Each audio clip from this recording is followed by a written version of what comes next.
Now I'm going to throw a word at you. Terron 9. Sounds like a planet that scientists have just found outside of our solar system that they will say lives in the Goldilocks zone. Now, it isn't, but it is this. This is the 2025 LDV Terron 9. And the reason I made that fun scientific crossover point is because this car sits in the Goldilocks zone.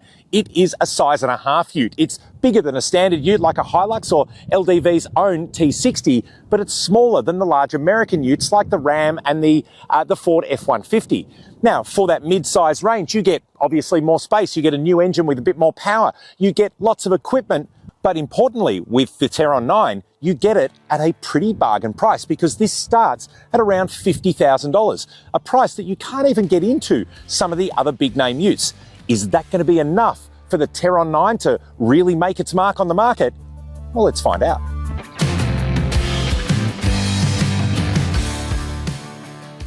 The 2025 LDV Terron 9 is powered by a 2.5 litre four-cylinder turbo diesel engine with 163 kilowatts and 520 newton metre output, making it the second most powerful four-cylinder ute on the market.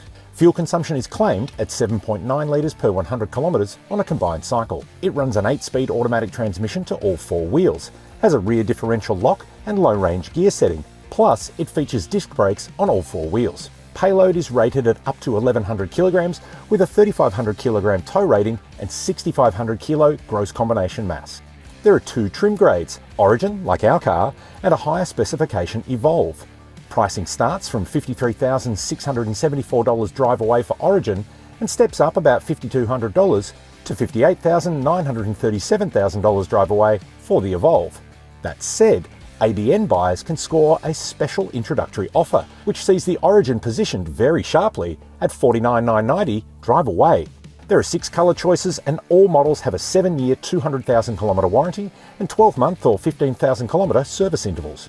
Well, as you can see, the Terron 9's a reasonably big cat. It is exactly 5.5 metres long, 3.3 metre wheelbase, and you've got that huge cabin there taking up a lot of that real estate, which we'll talk about in a minute.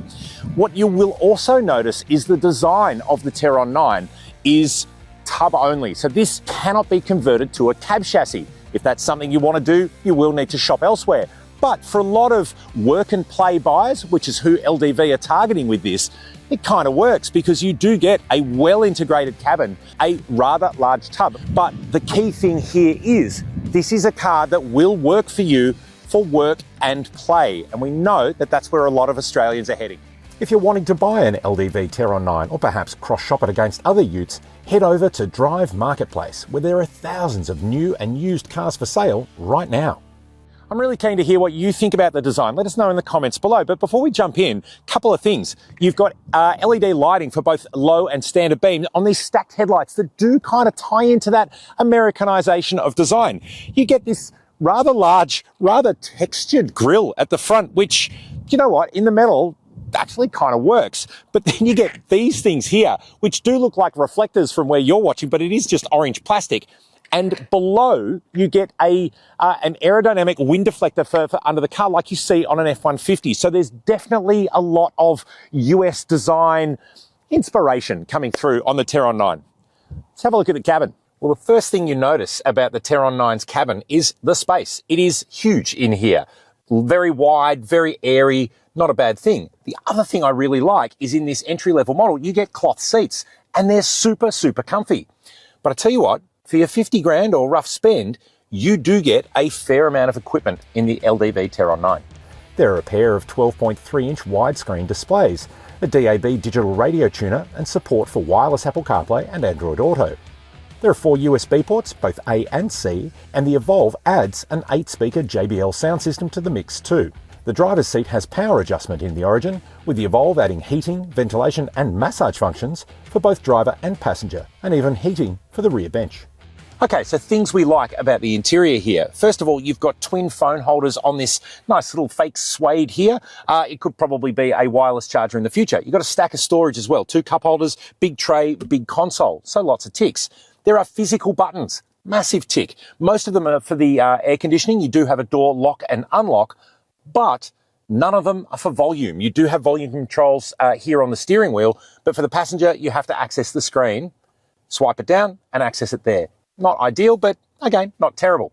And then there's the headlights. There's no stalk or dial here to turn them on or off. And in fact, you have to go into settings and then lights to configure it. Now, they're on auto, and to be fair, leave them on auto. You don't actually need to touch them. That's what we really want. But if you wanted to turn on your rear fog lamp, for example, you can do that here through the system. But if you then stop the car, open the door, we'll turn it off, we'll get out.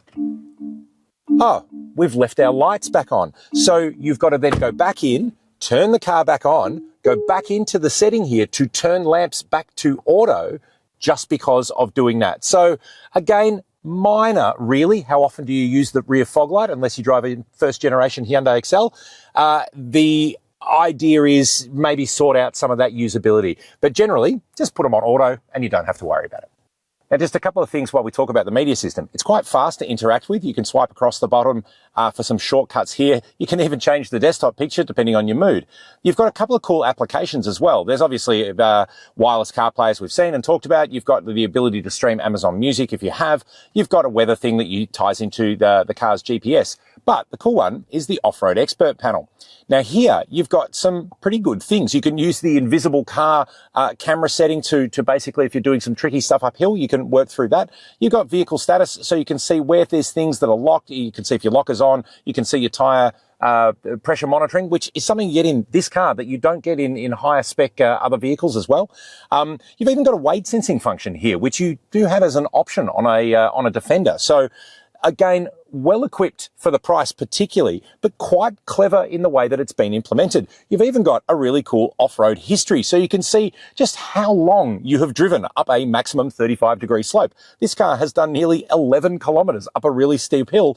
Well done. You wouldn't have wanted an open drink container to do that. Now, before I jump into the back, I will touch on the space of the front of the cabin here in the Terron 9. It really is airy. Like, there's a lot of gap here between my head and the roof, but it's this, I suppose the windscreen's a fair way away. That passenger door is a long way away from me. It does feel like that size and a half gap between a regular ute like a Hilux and a big ute like a Ram. So I think this approach for someone who needs extra room, whether you're going to be using this as an office or a lifestyle vehicle, that cabin space is important. And it's even more important when you get to the back because it's like an SUV back there. Let's check it out. Now, before I get in, I will show a few things. You've got a grab handle here for smaller people. You've even got side steps for, a little bit of more of a dramatic entry. But the key thing about the back of the Terron 9 is it's enormous. The cloth seats persist, super comfy. I've got a stack of knee, toe, head, leg room. I'm 6'3", right? So that's in my driving position. So it's already set up for a large driver. I'm swimming back here. And this is, I think, the appeal of the size and a half ute. So if you're not just using those front seats and you do need to have adults or teens in the back with plenty of room, something like this is going to make a lot of sense. You've got a clear central tunnel here for a middle seat passenger, so they're not sort of straddling a transmission layer here.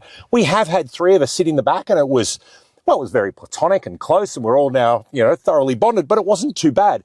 But if you're sitting two people up, and incidentally, you've got Isofix on both outside, but only 2 tether points, so you can't fit 3 car seats in this.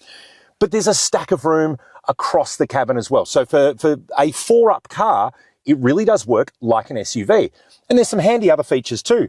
I can put the window all the way down, which does make things a lot easier. Plus, for some family safety, and don't try this at home, your arms are protected. We see that on a lot of cars, but it actually does work really well here. So a few has and haven'ts. We have got vents and a USB A and C plus a little cubby down here. We haven't got a center armrest or cup holders back here. You do get map pockets, but nobody uses a map these days, so let's just call them magazine pockets. Now finally, something you may have seen me do, you've got button doors here like you see on a Tesla and some other modern cars. Kind of cool. You do get used to opening them, but all of the doors actually have a sticker on there to show that there is an access cover and a pull handle. Should you have a drama or a failure and that button not work, there's always a way to physically open the door if you need to. All right, well, like the mullet, business in the front, party in the back, let's talk about the tub. You've got a single touch open here, which can unlock from the fob. but then a very conveniently damped tailgate that's actually really light. Like a single finger to lift makes it nice and easy to use, but you don't get that nasty clang down. Now, like we've seen on a Ranger, you've got a measuring tape built into the motif here. You've got metric on one side, imperial on the other, handy if you're fishing or cutting or doing whatever. Comes with a standard spray-in tub liner, which again, you don't get until higher in the model lineup on a number of other utes. There are 4 tie-down points, no power outlets though.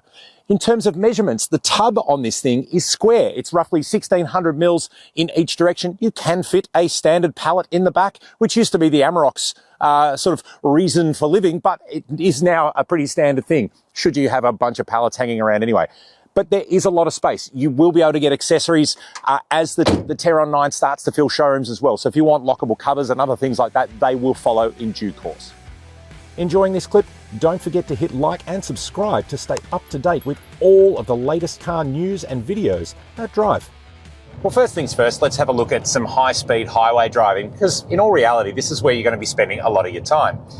That new 2.5 litre motor, by the way, is one of the most powerful 4-cylinders on the market. In fact, there's only one that sits above it, the GR Hilux. So that means you've got more oomph than some of the big players, including that 3 litre 4JJ that you get in the Isuzu D-Max. It's more than we see even in the new Kia Tasman. So 163 kilowatts and over 500 newton meters, not a bad power output. So the big cabin, like we said before, works really well for visibility. And even here on the road, we're on a 2 up, 2 down in the Victorian countryside. You've got plenty of visibility. We can see the traffic around us. We've got an auto dimming rear mirror. We've got big mirrors on the sides. The glass house on this thing does make it an easy place to see what's around you. And what we'll kind of tie into in a minute, I kind of have forgotten that I am driving a ute. Now, we're down out of Melbourne. I drove an SUV down here to do the filming today. I don't feel that I'm not in an SUV, and I think this is something that we're seeing more and more of the double cab market start to take the approach of being drivable. And I mean that in a way where it sort of fits into a more populist approach to driving behaviour, where you feel comfortable, you feel just sort of happy in market. We're moving around a little bit on the road here. It is a tauter suspension that you'll always find on a ute, but it's comfortable, it's settled, and we're about to take it through some slightly more twisty roads to really see how the big LDV handles some Australian conditions. Well, moving now to some tighter, patchier roads, which is, well, pretty representative of Australian regional conditions. And again, this is the sort of environment that you're going to be spending time in your ute. And I think a couple of things have really sort of started to become clear with the Terron 9. First of all, it's very easy to drive. It is that accessibility that you find coming from, say, an SUV to a ute. If you're using it for a bit of work, a bit of play, this doesn't feel different to drive. It doesn't feel difficult to drive. You do find the sense of turn in and balance from behind the wheel to be very SUV-like. The other thing, it's a bit of a weird one, I'm carrying greater speed than I was, well, even thinking that I'm doing. It sort of hides it quite well. And this is a good thing, because I'm coming along here, it's 100k an hour posted road, I'm sitting between 90 and 100, and the car is feeling absolutely fine. It's planted, it's settled, it's not struggling, I'm not really pushing it. And it's that kind of sense of balance that you really sort of start to see that this is a car that can eat up country miles for a start, but also feels really, I guess, confident even at higher speeds.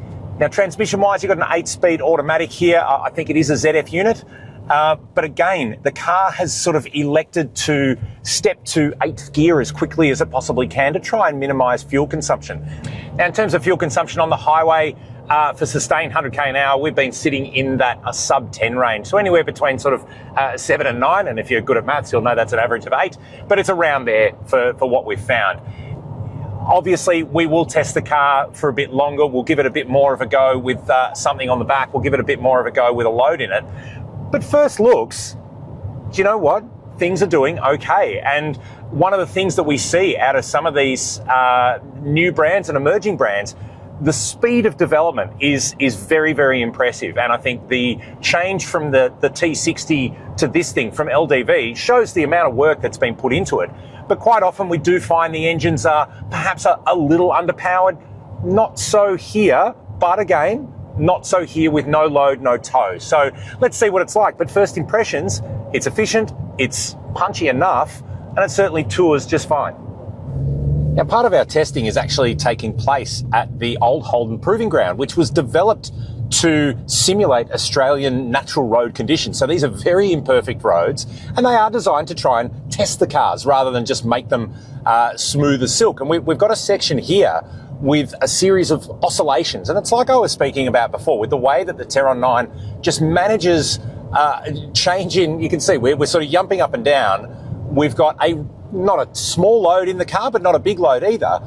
And that body control is just really, really settled and comfort. It feels correctly damped, I think is the right way to describe it. And over these sort of imperfect surfaces, to be able to manage those means that if you are on the smoother stuff, be it around town or on a freeway, it's just even better still. Well, there you have it, the LDV Terron 9. Big on space, comfort, value, and quite impressive on the road as well. Is this going to be enough for the size and a half ute to really make its mark with Australian buyers? We're going to have a better chance to look at this on the road over a longer period of time with something on the tow. You got 3.5 tonne, remember, and also off-road to really get a better understanding of whether this next generation LDV is going to really impress where it matters for value-conscious Australian buyers.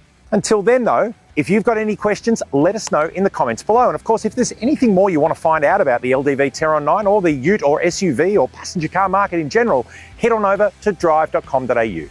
If you are in the market for a budget-conscious ute, our current Drive Car of the Year champion for best ute under $50,000 is the KGM SsangYong Musso. Check out that in a video here.